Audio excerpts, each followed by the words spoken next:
तब्बू जी, आपको अता तारड़ खटकता है तो मैं जेलम में आके बैठूंगा इंशाल्लाह, और आपके घर आके बैठूंगा चौधरी फर्रुख अल्ताफ साहब के पास, और मुझे रोक सकते हैं तो रोकिएगा, बड़े शौक से रोकिएगा। और आप इल्जाम लगा रहे हैं कि हमने आपके एक एमपीए को 40 करोड़ रुपए ऑफर किया। मैं अल्लाह ताला को हाजिर नाजिर जान के कहता हूं कि अगर मैंने आपके इस एमपीए को, चौधरी मसूद जिनका नाम है, 40 करोड़ रुपया ऑफर किया हो तो अल्लाह ताला मुझ पर अपना अजाब और कहर नाजिल फरमाए। और अगर आप झूठे हैं और मुझ पर झूठा इल्जाम लगा रहे हैं तो यह भी दुआ करता हूं कि अल्लाह ताला आप पर अपना कहर और अजाब नाजिल फरमाए। कैस गजब खुदा का कि लियाकतपुर से एमपीए चौधरी मसूद के हवाले से कहा गया कि उनको पैसे दिए गए हैं। यह चौधरी मसूद का इस्तीफा है, और इस्तीफे के बाद आप अगर रिश्वत का इल्जाम लगा रहे हैं तो मैं कुरान पर हल्फ देने को तैयार हूं कि चौधरी मसूद को कोई पैसे नहीं दिए गए। और फवाद चौधरी साहब, आप अगर ये कुरान पे हल्फ दे दें कि हमने पैसे दिए हैं चौधरी मसूद को, तो मैं अपनी बात से पीछे हटके मैं हमेशा के लिए सियासत छोड़ दूंगा। देते हैं हल्फ आके, बातें जितनी मर्जी करा लो। आपको वोट चाहिए हैं 188 जो आपके पास मौजूद हैं। अब उसमें से ये कम हो गया तो 187 पीछे रह गए, और मुस्लिम लीग नून और उसके इत्तेहादी 180 पे खड़े हैं। 7 वोटों का फर्क है।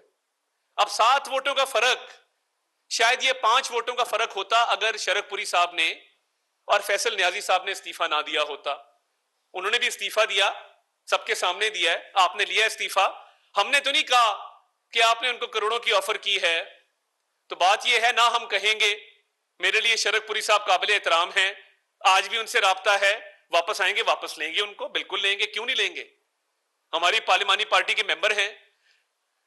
तो ये अब उन दोनों को निकाल के फर्क 7 का रह गया भाईजान। इसीलिए आपका ये जो रोना है, ये मेरी समझ में आता है कि जो चीखो पुकार है, अता तारड़ को गिरफ्तार कर लो, इसको बंद कर दो, ये इसलिए है क्योंकि ये अभी एक इस्तीफा आया है। हो सकता है इसके बाद मजीद भी आ जाएं, और 7 वोट हैं आपके पास, और आपकी पार्लिमानी पार्टी में आज सिर्फ 100 अफराद मौजूद थे। तो ठीक है, चीखो पुकार जरूर करें, मगर एक और बात मैं करता चलूं। मौलाना इलियास चिन्योटी हमारे चिन्योट से एमपीए हैं। परवेज इलाही साहब और उनके साहबजादे ने वो हज की अदायगी के लिए सऊदी अरब में मौजूद थे। उन्होंने सऊदी अरब की मुकद्दस जमीन पर हज के फरीजे के दौरान मौलाना इलियास चिन्योटी के पास एक शख्स को 10 करोड़ रिश्वत देके भेजा। असल में चौधरी परवेज इलाही साहब जो हैं, वो भी इमरान खान के कान में आगे कहते हैं ना इस्लामी टच दें, वो भी कोशिश करते हैं। अंदर से तो खोखले हैं, अंदर से तो सारा रिश्वत का माल है। आज भी हमारी अब ये देखें, एक स्टोरी ये आ गई कि एक एमपीए इलियास चिन्योटी फरीजा हज अदा कर रहे हैं, वहां पे उनके पीछे रिश्वत देके सऊदी अरब भेजा गया। हमारी फैसलाबाद से एक एमपीए हैं, बुजुर्ग खातून है, बीमार हैं, उनके घर में अपने 2 अजीजों को भेजा रिश्वत के पैसे देकर। अब उनके जो दामाद हैं हमारी एमपी के कर्नल जाहिद, उन्होंने गालियां देकर उन लोगों को घर से निकाला। आप अंदाजा करें कि एक तो किसी के घर में चले जाना बगैर इजाजत के, बगैर पूछे, और उसके बाद रिश्वत ऑफर करना, बैग उठाए हुए थे उन्होंने। तो आज गालियां देकर उनको निकाला है। तो चौधरी साहब बस कर दें। अब आपके बंदे अगर इस्तीफों पे आ गए हैं और अब आपकी हराम का पैसा कोई लेने को तैयार नहीं है, तो कितना आगे जाएंगे। तो फवाद चौधरी साहब, बंद तो परवेज इलाही और उसके बेटे को करना चाहिए। आपको अता तारड़ खटकता है तो मैं जेलम में आके बैठूंगा इंशाल्लाह, और आपके घर आके बैठूंगा चौधरी फर्रुख अल्ताफ साहब के पास, और मुझे रोक सकते हैं तो रोकिएगा, बड़े शौक से रोकिएगा। मैं आपकी तरह पार्टियां तब्दील करने वाला शख्स नहीं हूं। मैंने आंख इसी पार्टी में खोली और इंशाल्लाह आंख बंद भी इसी पार्टी के अंदर होगी। आपकी तरह छोटे छोटे मफाद के पीछे लोगों की खुशामदें, फर्शी सलाम करने मुझे नहीं आते। तो ये जो मामलात पंजाब के चल रहे हैं, अब अदालत में जाके दरखास्तें दे रहे हैं, रो रहे हैं कि कंटेम्प्ट ऑफ कोर्ट हो गई। तो जो आपके लोग पैसे लेकर फिर रहे हैं वो कंटेम्प्ट ऑफ कोर्ट नहीं है। जो आप जबरदस्ती इस्तीफे लेते हैं वो कंटेम्प्ट में नहीं है। देखें ना आप, अब एक इस्तीफा आपका आ गया, अब 7 की गिनती बाकी है, मैदान भी है, घोड़ा भी यही है, आए देखते हैं। तो मैं पुरुमीद हूं, पुरअज़म हूं कि ये जो पार्टी है पिंकी, गोगी और इमरान, लूट के खा गए पाकिस्तान, जो एक जाली बयानिया बनाया गया,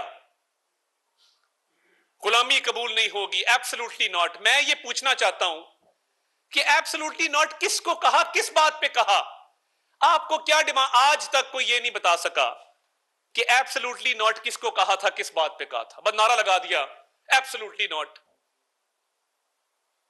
आप कहते अमेरिकी साजिश है, एक कागज आप दे सके, हर चीज आपकी गलत साबित हुई है। आप पे क्योंकि शयातीन उतरते हैं, कल ख्वाजा साद रफीक साहब ने कहा, तो ये फितना खान जो है, जब शयातीन उतरते हैं तो ये अमेरिकी फंडिंग, जो फॉरेन फंडिंग इसने वहां से यहूदियों से पैसे लिए हैं, उसका फैसला भी आ जाना चाहिए फॉरेन फंडिंग का। तो तब नहीं पता था कि ये हराम का पैसा है जो मैं फॉरेन फंडिंग में ले रहा हूं, मुलाजमों के नाम पे अकाउंट्स हैं और पार्टी की फंडिंग का पैसा अपने जाती इस्तेमाल में लाया हूं। उस पे कोई एब्सोल्युटली नॉट नहीं कहा। एब्सोल्युटली नॉट आपको फॉरेन फंडिंग पर कहना चाहिए था कि एब्सोल्युटली नॉट, मैं ये यहूदियों का पैसा, ये अमेरिका से पैसा नहीं लूंगा। तब तो मीठा मीठा हप हप था। तो वो आज भी आपकी अजीजदारियां भी हैं, अमेरिका में रिश्ते भी हैं, तो बंदा क्या बात करे और क्या कहे? आपको एक झूठा बयानिया बना दिया जी, एंटी अमेरिका बयानिया बन गया जी मुल्क में। ओ भाई, ये बयानिया है क्या? एब्सोल्युटली नॉट की हकीकत क्या है? कोई नाम बता दे जिसने साजिश की हो। नहीं। और फिर आपके कान में आपके मुशीर आके कहते हैं खान साहब इस्लामी टच, इस्लामी टच। तो मजहब को इस्तेमाल करते हैं, कभी एंटी अमेरिकन जो बयानिया उसको इस्तेमाल करते हैं। कल एक शख्स ने कहा जी मेरी वालदा जो है वो फलां जात से ताल्लुक रखती है। गजब खुदा का। पहले कहता था कि मेरी दादी आलू पालक पका रही थी अगस्त में, जब पाकिस्तान बना तो वो हांडिया छोड़ के भाग पड़ी। पहले बताया अगस्त में पालक नहीं होती भाई, अगस्त के महीने में पालक नहीं होती, इसकी दादी पका रही थी। कल उसने कहा कि मेरी माँ जो है वो फलां कबीले से ताल्लुक रखती है। यानी अपनी माँ की जात तब्दील कर देते हैं जब बात कोई करनी हो टीवी के ऊपर। तो ये गैर संजीदा से लोग हैं। हम संजीदगी के साथ इलेक्शन में उतर पड़े हैं। ये अब हार जीत अल्लाह ताला के हाथ में है, मगर जोर पूरा लगाएंगे और हिम्मत हौसले के साथ लगाएंगे। फर्क बहुत कम है और दुआ है कि अल्लाह ताला हमें फतह नसीब फरमाए। इनके तमाम इल्जामात को रद्द करते हैं और अगर कोर्ट बुलाएगी, कोर्ट में जाके बताएंगे कि परवेज इलाही और उसके बेटे मोनस ने कहां कहां पे पैसों की ऑफर की और कैसे की है।